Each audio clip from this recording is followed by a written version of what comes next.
Good afternoon, everyone. Today, we are very happy to have Dr. Andrea Révész as a distinguished guest speaker in our eye tracking class. Probably she doesn't need my introduction, but let me briefly introduce Dr. Révész. Dr. Révész received her PhD in Applied Linguistics at Teachers College, Columbia University. She is currently a professor of second language acquisition at UCL, Institute of Education, University College, London. She specializes in second language acquisition and second language instruction research. Particularly, she has conducted numerous studies that investigated the roles of tasks, input interaction, and individual differences, as well as the cognitive processes underlying second language performance and development. She has numerous publications from top-tier journals in our field, such as Language Learning, Studies in Second Language Acquisition, Modern Language Journal, Language Teaching Research, Task, among others. She has also collaborated with numerous top SLA researchers for her publications and conference presentations. Currently, she is an associate editor of Journal Studies in Second Language Acquisition, the president of the International Association for Task-Based Language Teaching, and co-editor of John Benjamin Task-Based Language Teaching series. She received the TESOL Award for Distinguished Research in 2018 and TBLT Research Article Award, both of which were awarded to outstanding researchers in our field. But what I'm also impressed by Dr. Révész is not only about her publications and research, but also her active contributions to the development of young researchers in our field by conducting seminars and workshop as she is doing for us today, joining some SLA YouTube channels, and personally communicating and mentoring young SLA researchers. I still remember when I received her very kind, detailed feedback on my research interests after attending her intensive seminar at Temple University in Japan 4 years ago. So please join me in welcoming. I think she is one of the top SLA researchers in our field, Dr. Andrea Révész. Oh, thank you. That was a lovely introduction, making me, you might not see it through the screen, but I might be getting red a bit. But hey, thank you very much. And it was lovely to meet you, Kiyo, in Tokyo, or I still remember it. Okay, so thank you very much to Aline as well for inviting me to part of this seminar series. There's a really distinguished list of speakers, and maybe I should start with a caveat that compared to the other speakers, those of you are familiar with my research, eye tracking is one of the things I do. So I'm not sure I'll be able to answer all your detailed questions regarding the technology, but I'm pleased that Aline is here. So she can support me if you have questions I might not be able to address. So what I'll be doing today, which I hope it will be exciting. This is a project I'm quite excited about. I'll be reporting on an exploratory study we conducted on interactive eye tracking. And as you can see, this is a collaborative research project involving Matt Steiner, who is at Griffith University in Australia. He's a psycholinguist. He's the technical person in our project. He does most of the programming and the cool stuff I wish I would be able to do myself. And then we also have Jukyang Zhang and Minjin Li, who used to be my PhD students, but now Jukyang is at the Chinese University of Hong Kong, Minjin is at Yonsei University in South Korea, and my friend and colleague Maria Michel from the University of Groningen. I know probably you're familiar with eye tracking, but this is your second session, so maybe I can just do this one slide about what eye tracking does. Eye tracking records individuals' eye fixations, in other words, the moment-by-moment movement of one's gaze, while interacting with the visual stimulus. Of interest is not only where the person is looking, that is the locus of eye fixation, but also the order in which the eyes move from place to place, with so-called saccades, or short jumps between the fixation, and we are also interested in the duration of those fixations. These circles here indicate fixations, and the larger the circle, the longer the fixation. The assumption underlying eye tracking is that where we look on the screen, they reflect the attentional processes when we decode and interpret visual information. So the more fixation probably, or the longer fixation we have at a visual stimulus, probably it requires more attentional resources in terms of visual processing. Eye-tracking methodology is increasingly popular, as you would probably agree, in educational research and in second language acquisition research in particular as well. But so far, it has typically been used as a tool to capture the cognitive processes in which learners engage while they interact with technology-mediated materials. So it was basically used as a research tool, not so much as of an instructional tool. But with advances in human and computer interaction and software engineering, now it's also possible to design software systems that can react to and interact with learners' eye movements. This capacity opens up the possibility of using eye tracking not only as a research, but also as an interactive educational tool, which enables the provision of tailor-made support to learners when they experience difficulty or fail to attend to target stimuli, as reflected in their eye movements. But how did I come across this idea, or where did it all start for me? The inspiration, I was also supposed to share the things that are not in the paper, so that's my, the story behind my interest in interacting eye tracking. The inspiration came from an event that I attended in 2014. I know it really took a long time to get this project off the ground and to get to the point when it led to a publication, but later, or hopefully you won't learn this, but this is the way it tends to be. And this event was the 10th anniversary celebration of the UCL Knowledge Lab. The Knowledge Lab is a hub within UCL which focuses on research at the interaction of technology and education.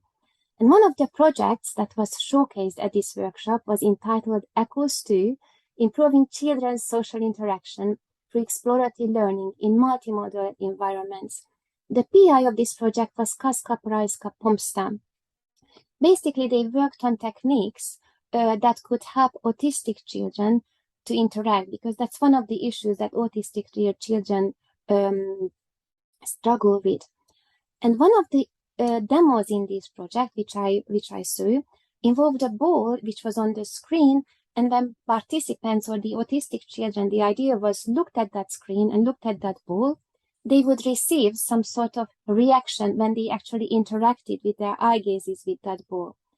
And then it made me think, that's really exciting. Actually, eye tracking is used not, just to gauge or just to see where eyes move, as we do in reading and most eye tracking research, but also made me think, actually we can think of reaction in response to eye movements.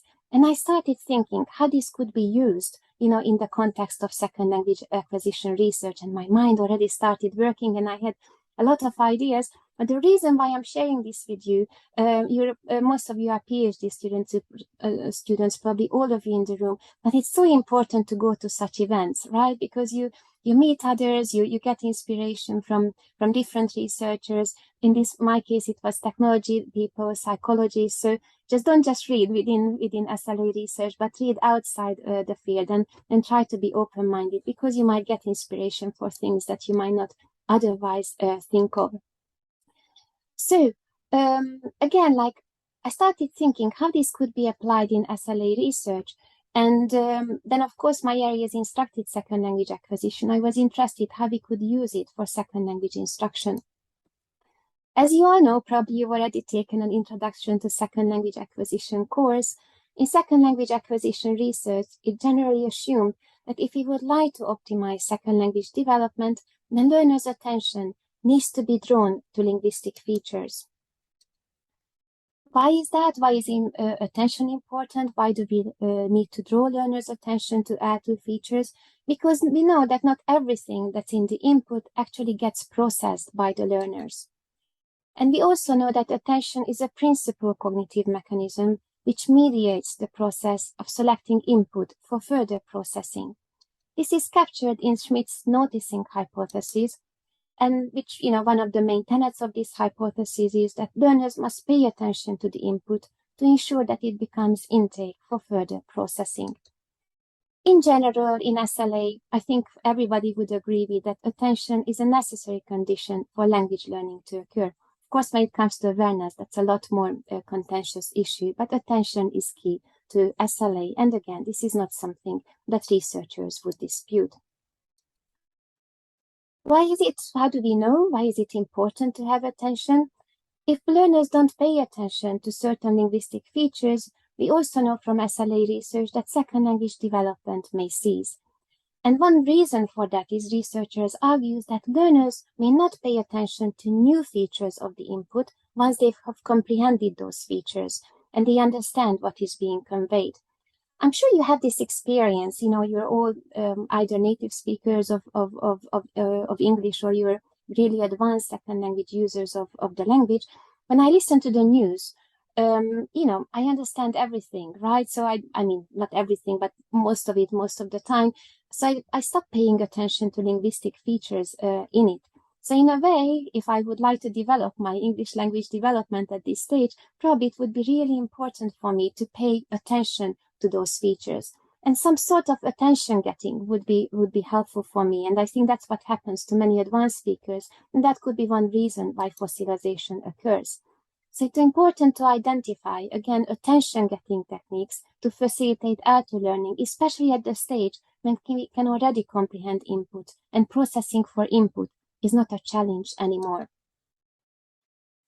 Some researchers have argued that this is best achieved when linguistic information is supplied in context through reactive pedagogical techniques. And this is captured in Long's focus on form proposal. As you know, or probably you've come across this already, focus on form refers to how attentional resources are allocated, and it involves briefly drawing students' attention to linguistic elements in context as they arise incidentally in lessons whose overriding focus is on meaning or communication. Focus on form, this sort of attention-getting, can be achieved in various ways. Focus on form may be provided at the input stage when learners interact with input. It's also possible to receive focus on form when learners produce output. Just to give you some examples, input enhancement is one type of focus on form technique which can be achieved can be used at the input stage, or glossing is another technique which I'll be talking about today. But focus on form can also be achieved, and that's probably the most researched area on this topic, through the output stage, for example, in the form of corrective feedback. So far, however, a big difference between how input-based and output-based focus on technique have been implemented had to do with, where it occurred. By now, we have a lot of evidence in support of focus on form and being for its effectiveness at the output stage. Again, oral corrective feedback has been one of the mostly researched areas, and there are several meta-analyses suggesting that focus on form again works at the output stage. So far, however, it has not been possible to verify the effectiveness of input-based reactive focus on form. And maybe that might have been due to a lack of suitable technology. When input enhancement and glossing has been used, it always occurred proactively. You would do this manipulation, you might highlight something in the input, or you might provide glosses, but it wasn't really in reaction to what learners have been doing. This was different in output-based focus on form techniques.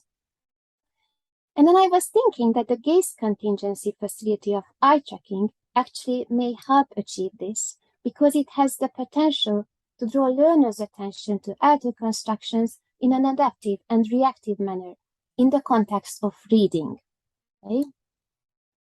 It seems to be a promising technological affordance, because technology-mediated written text increasingly constitute a key source of input for L2 learners. Also, the gaze contingency paradigm, by gaze contingency paradigm, I mean when eye movements react to learners' eye fixations, may also facilitate learners' use of help options in computer-mediated language learning environments. What I mean by this, for example, hyperlinks or online dictionaries, learners might not pay attention to these, but if there is some sort of reaction to their eye movements, it might prompt them to resort to these techniques, which are often ignored by learners. And probably that's why that sort of necessary attention does not occur for them. One type of language-related help option in a call environment can be glossing. Glossing can take several forms. In our study, we went with the traditional translation of pseudo-lexical items. We used pseudo-lexical items in our study in the margin of the reading input. Why this way? Well, it was a practical decision because we already had these materials ready. So we wanted to do and basically do this pilot study with some existing materials. So what do we know about glossing? Previous research suggests that glosses, which in the past used to be a proactive input-based focus on form technique, proactive meaning that we insert glosses into the text before learners read it. It's not something that reacts to their reading behaviors. But what we know that often glosses, when they are there to help learners, actually may be skipped by them. And if learners skip them while they engage in reading, they don't look at the definition, they probably will not learn the target lexical items. So case contingent eye tracking, we thought, might have the capacity to draw attention to those glosses and maybe other help options that learners may otherwise fail to use. So the aim of this study, again, it's an exploratory study and pilot study, was to explore whether the attention to and acquisition of second language lexical construction, again, we're talking about reading, may be facilitated by reactive instructional techniques. Again, in context of reading, reacting to what learners are actually doing, and the way we operationalized interactive eye tracking was through interactive glosses, and you'll get to see how we went about this. So what do we know about glossing from previous research? The theoretical assumption is, as for other types of focus on form techniques, that they have the capacity to trigger noticing. And once they noticed, then the language that it's included in them, in this case, additional meaning associated with target lexical items, might lead to language development. There are a few studies which try to capture whether learners pay attention through glosses. Some of these found positive effects, other studies found no effects. These studies, however, did not use eye tracking in the past. These attentional processes have been tapped by verbal protocol mechanisms. There are a lot more research available when it comes to the relationship between glossing and second language development. There is also recent meta-analysis which found that glossing has positive effects on L2 development, but these effects are relatively small. So in summary, what we know, again, when it comes to glossing from previous research is that glossing, which has provided proactively, again, manipulated by the researchers before the text is given to the learners and when they are static, they lead to some development, but not, a huge extent of development. But in previous research, there was no interaction between glosses and learners' reading behavior. Again, this was manipulated before the text was shared with them. So what we try to do in our research to highlight glosses reactively in response to learners' reading behaviors. And again, we did through eye tracking. We try to create an interaction between glosses and learners' reading behaviors. So what were our research questions? The first research question asked the extent to which the interactive glosses draw learners' attention to unknown vocabulary items as reflected in participants' eye movements. So again, the relationship, the effect of interactive glosses on attention to L2 vocabulary. Our second research question was concerned with whether interactive glosses would actually lead to L2 development in the learner's knowledge of unknown vocabulary items. And we measured L2 development by tests of vocabulary. So what is the relationship between interactive glosses and learning of vocabulary? And finally, our last research question was related to the relationship between attention and L2 development. And we were also interested in knowing whether this relationship would be mediated by glossing condition. So link between attention and learning, and whether this link would depend on whether glosses are interactive or not. Okay. So our participants, Originally, we recruited 73 participants. They were all users of English, but we could only keep 45 participants in our final pool. You might be thinking, why did we have such a big attrition rate? The reason is because at that time we didn't have a very good eye checker. Now we have an iLink 1000 machine, but we conducted this study with a Tobii eye checker with one of these early designs. It had Tobii XT30, I think. So basically, it was a 30 hertz rate. So it wasn't a very good one. And what Matt, who was looking at the data, was doing was checking all the recordings. And if they didn't pick up the eye movements very well, or we could see that the reading behavior didn't seem regular, we had to get rid of those participants. So although our eye checker was not of very high quality, our screening procedures were really thorough. So we think that the data we collected was actually quite good quality overall, but left us with a smaller sample size. The first language of the participants was Mandarin. They were all students studying at the University of London, and their proficiency level was between B2 and C1, according to the Common European Framework of Reference. So what did they do? First, they went through ethics procedures. They completed a background questionnaire.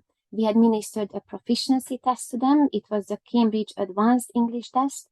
We went for this proficiency test because we thought participants might be less familiar with it than, for example, the TOEFL or IELTS test that they often take before they come to study in the UK, mostly IELTS, but some students also apply to American universities. So we wanted to have a test which they are less familiar with. We randomly assigned them to two groups, an experimental interactive glossing group and another group which was served as a control group, which were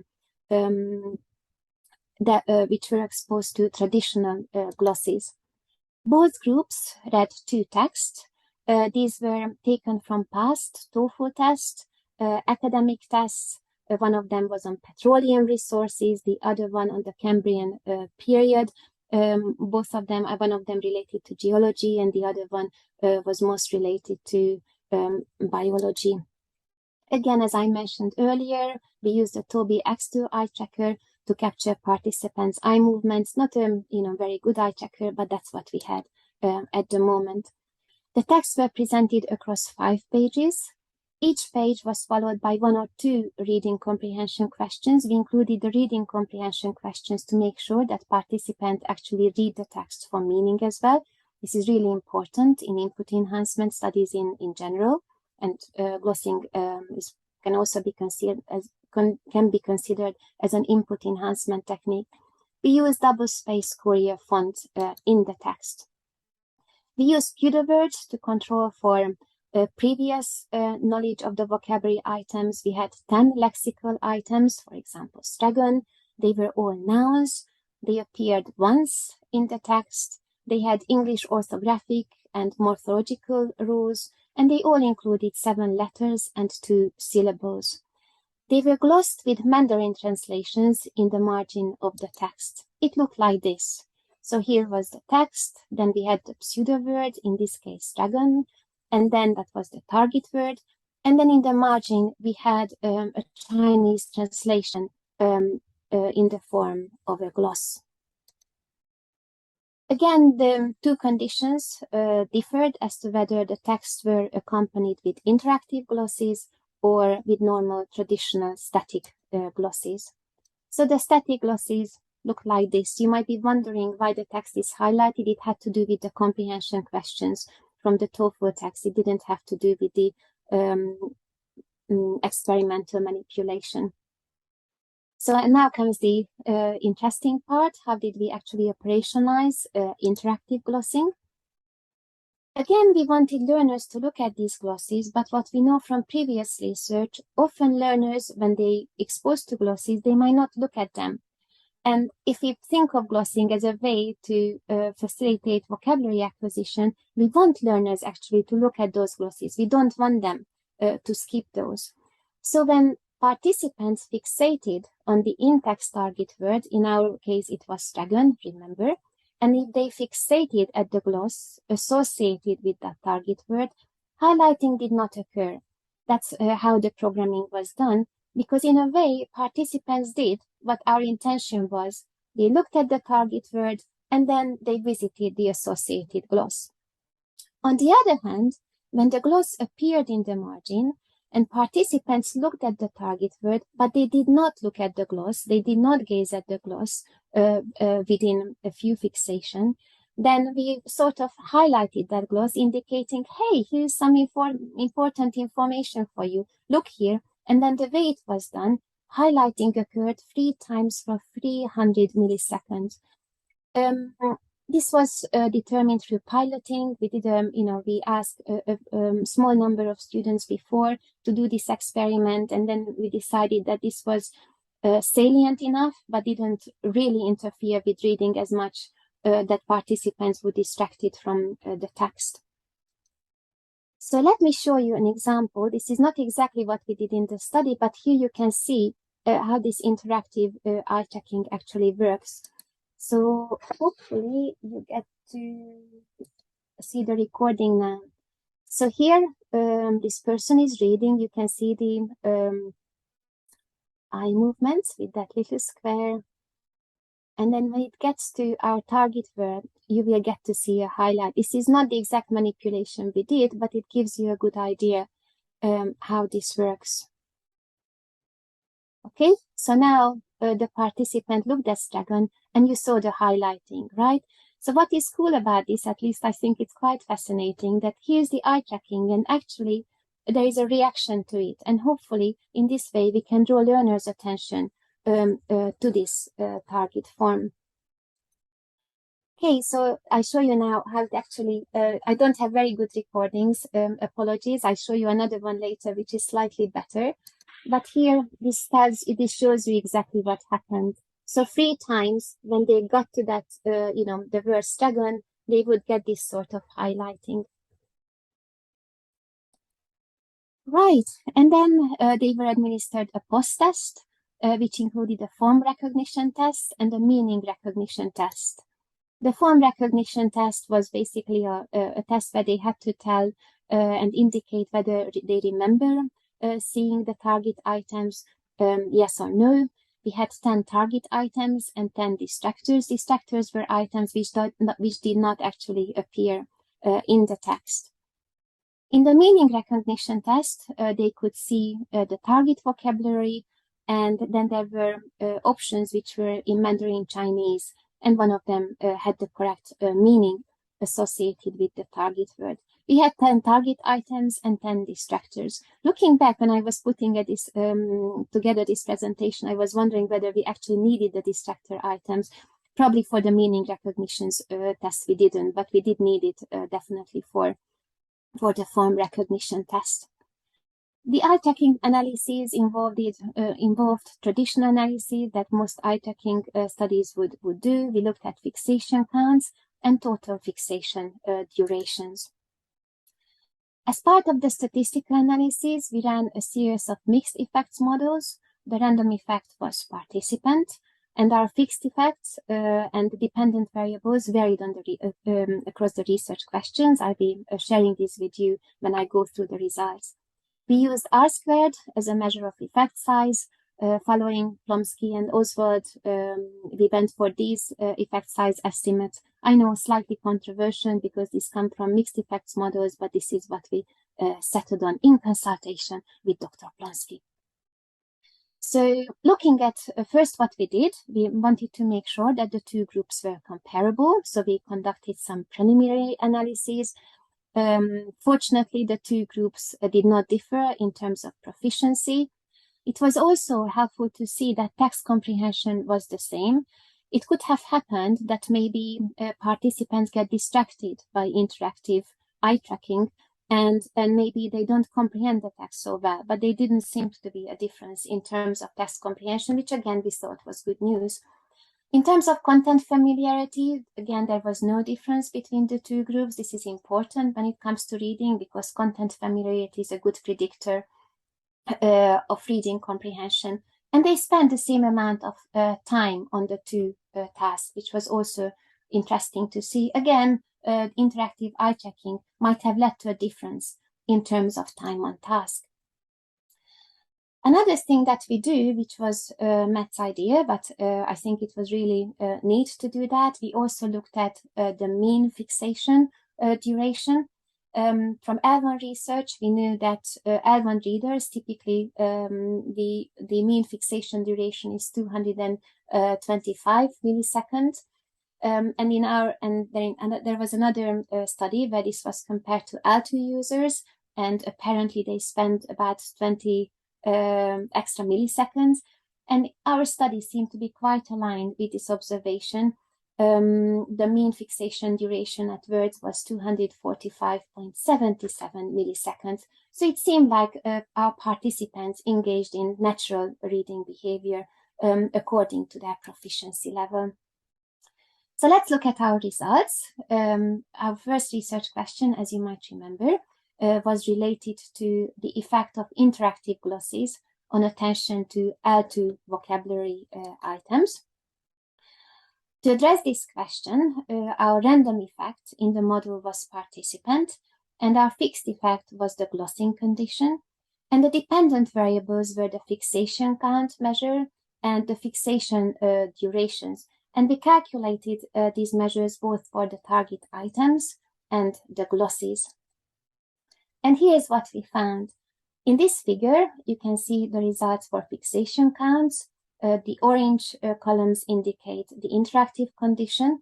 The green column indicates the non-interactive condition.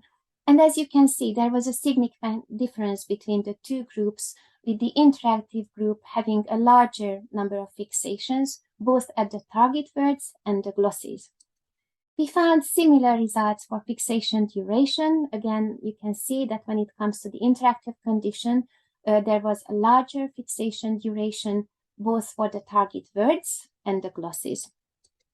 So overall, we did find that interactive glosses, where the glosses interacted with the eye movements, led to significantly more and longer fixation on both the target words and the corresponding glosses.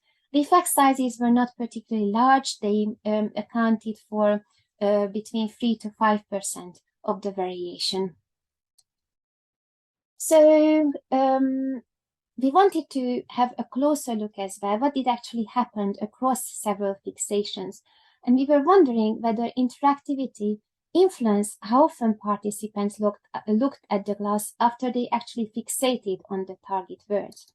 So what you can see here in this figure, at the bottom, F1, F2, F3, F4, and so on, indicate the first fixation, the second fixation, the fourth fixation, and so on. And on the vertical axis, you can see the proportion of subsequent looks to those glosses.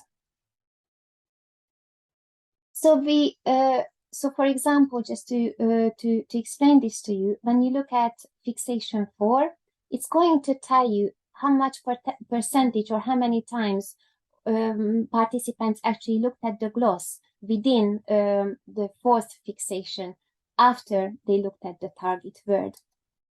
And what we found, that under the interactive condition, about 39% of the time, participants actually looked at the glosses, which might not sound very impressive, but it's still, compared to the non-interactive condition, it would be only 23% of the time that participants actually looked at the gloss after they fixated at the target word.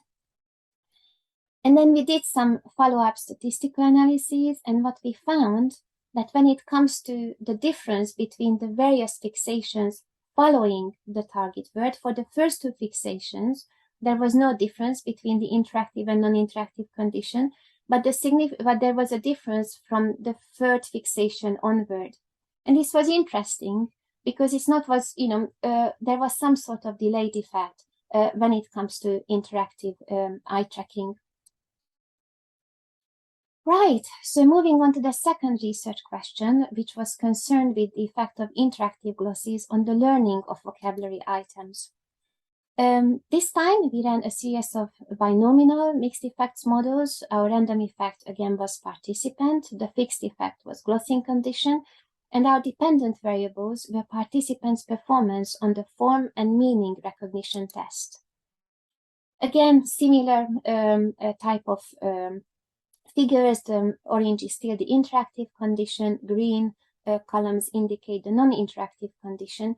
As you can see, there seems like a slight advantage for the interactive group on the form and meaning recognition tests, but these were not significant. So interactive glossy did not seem to lead to significant differences in the form and meaning recognition scores. Of course, our sample size might have been small, but still these differences didn't seem too big based on the descriptive statistics either.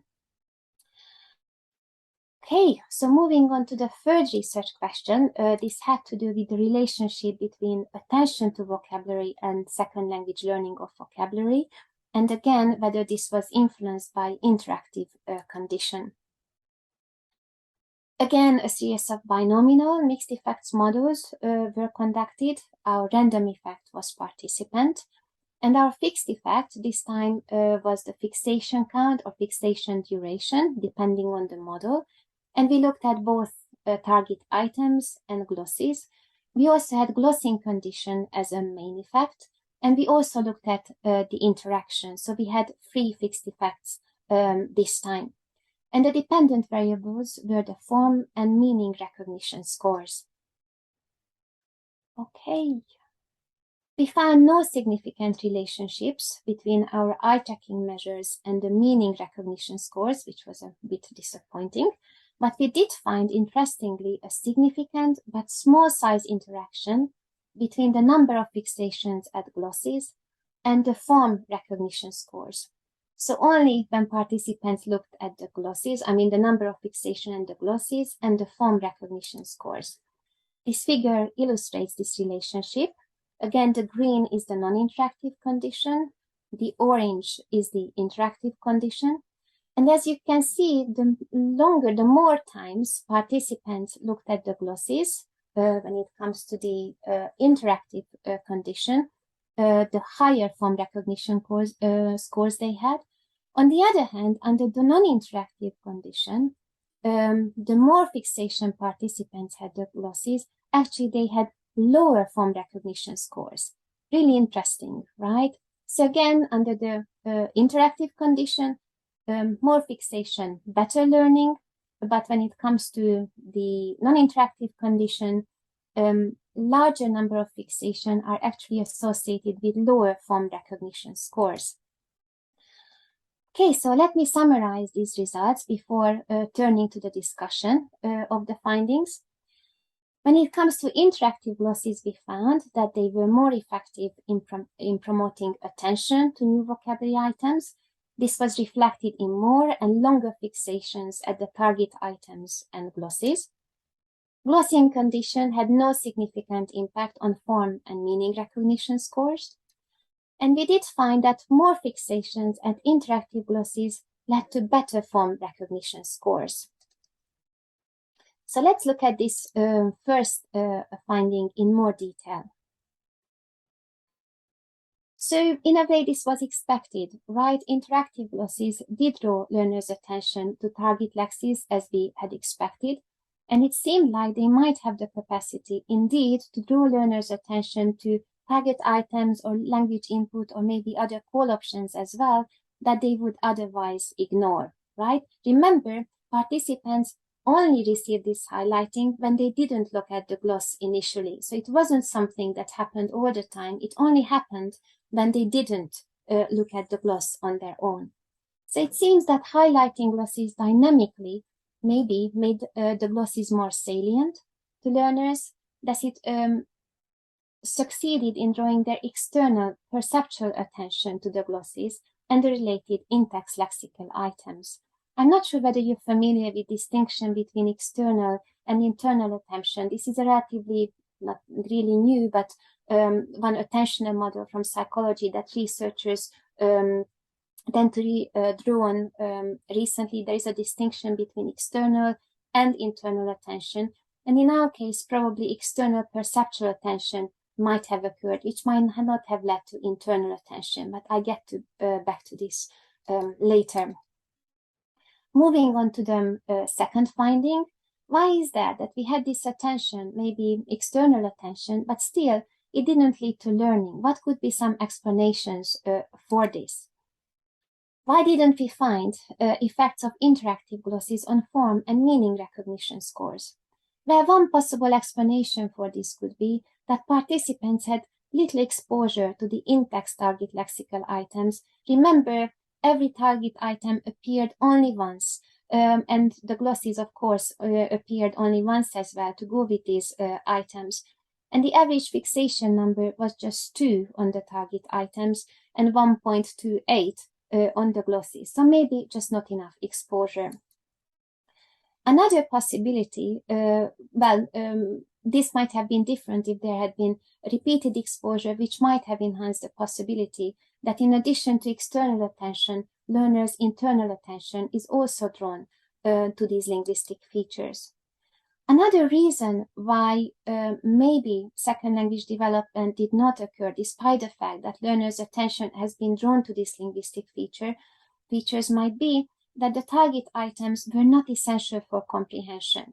Okay, so when they were reading, to be able to complete the comprehension questions, these actually came from the TOEFL test. They didn't necessarily have to process the target lexical items, so it wasn't important to complete the reading comprehension activities. Okay, finally, how can we explain this interaction that we found, that more fixations occurred at interactive glosses, then there was a greater, better performance in terms of form recognition scores. But this meant again that under the non-interactive condition, participants who looked at the glosses more often were less likely to recognize the form of the in-text target items. So we had a negative relationship here. One possibility could be that maybe the glosses attracted those participants' attention who struggled with text comprehension. Okay, so if they really needed help with text comprehension, maybe they just wanted to get the meaning of those items, and they were not interested. They didn't really go back and look at the target word again. So it might not have led to deeper processing of the target words themselves because they got the meaning from their glosses, and they probably felt that they can move on with reading the text. On the other hand, interactive participants, again, who looked at the glosses more often, were more likely to recognize the form of the in-text target words. So why is that? It's this sort of manipulation works in a different way under the interactive condition. Well, our speculation as follows, of course, these are just speculations and hypotheses. Maybe interactive glossing attracted those learners' attention who would have otherwise ignored glosses, right? Because they can comprehend the text. They might not have felt the need to look at the glosses. So for them, glossing and interactive glossing might have worked as reactive focus on form, not paying attention to something that you might need to pay attention to. So maybe this interaction did draw learners' attention to the target features, which might have they might not have looked at otherwise. They might have realized that their attention was drawn to new linguistic information. Again, probably the interactive highlighting became salient to them, and this might have engaged them in deeper processing. I wish we had verbal protocol data to triangulate this and to see what actually happened to these participants. One of the reviewers of the paper made this suggestion that maybe it also had to do with early and late reading processes across different conditions. Early reading processes include word recognition and lexical access, which tend to be reflected in early eye tracking measures. For example, first fixation duration. We didn't calculate this. It would have been interesting, but due to all sorts of reasons, we didn't go for that, mostly related to the amount of space in the article. But maybe under the non-interactive condition, participants only engaged in early processing of the target words, and they focused more on the glosses. So maybe they didn't engage in deeper processing of the words. And maybe under the interactive condition, participants engaged in deeper processing, and they might have engaged in later reading processes, such as text reanalysis and lexical integration. and this would have been reflected in late eye tracking indices. But again, that's something we didn't directly look into. But if this was the case, we still have some questions. Why didn't we find a significant positive link between the form recognition scores and the number of fixation at the target words? We only had a relationship between fixations at the glosses and the form recognition scores. So why is that we don't see the same sort of relationships when it comes to the target words? Well, one possibility is, as Ron Liao has argued repeatedly, that more eye fixations do not necessarily indicate deeper processing, right? It's one measure of attentional allocation, but maybe deeper processing is needed, which is not captured in eye tracking measures to lead to further development. But why didn't we find a significant positive link between eye gaze indices and meaning recognition scores? That's also an interesting question. Again, meaning recognition requires deeper processing than form recognition. So maybe this might have been due to, as I mentioned earlier, not sufficient exposure to the target item. Or maybe, again, as I mentioned earlier, the target items were not relevant to comprehension. Okay, so what were the limitations of this study? Many. Again, this was just an early study. In a way, we intended this to be a pilot exploratory study, and that's what it was. As I mentioned earlier, our eye tracker had a relatively low resolution. Our sample size was quite small. There was limited exposure to the target lexes. The lexical items appeared only once. And again, the target lexis was not relevant to answering the comprehension questions. But still, it seemed like that gaze contingency can be helpful, and I think it does appear promising because it actually did draw learners' attention to second language features. Oops, sorry, this is not the last version of my PowerPoint, clearly. I did remember correcting this before, but what I'm saying here is that they might actually be able to draw learners' attention to target language features that they would otherwise ignore. And as I mentioned earlier, this is really important because that could be one of the reasons why second language development ceases at some point, right? Ceases at some point because we don't really pay attention to input anymore because we comprehend what we are exposed to. So some pedagogical considerations. Maybe gaze contingency could be used to direct learners' attention to L2 constructions through other textual enhancement techniques, not just glossing. Maybe while students read, targeted second language constructions could be enhanced reactively when learners fixate on them. So while the reading, highlighting could occur, or bold-facing, or any other type of textual enhancement technique. It might also be used, again, I referred to this earlier, maybe to encourage learners to use online dictionaries or other sort of help options that are available in call environments or hyperlinks that learners might not visit, but if they did, probably it would help them with accessing language resources that would contribute maybe not to their comprehension, but language development. If we manage to prove that this is the case, then it would make sense to integrate eye trackers to digital devices such as readers and maybe tablets and computers, and could be used as an instructional technique. But of course, a lot more research is needed to get to that point. But I think I'm going to stop here. This is all I wanted to share with you. Thank you for your attention.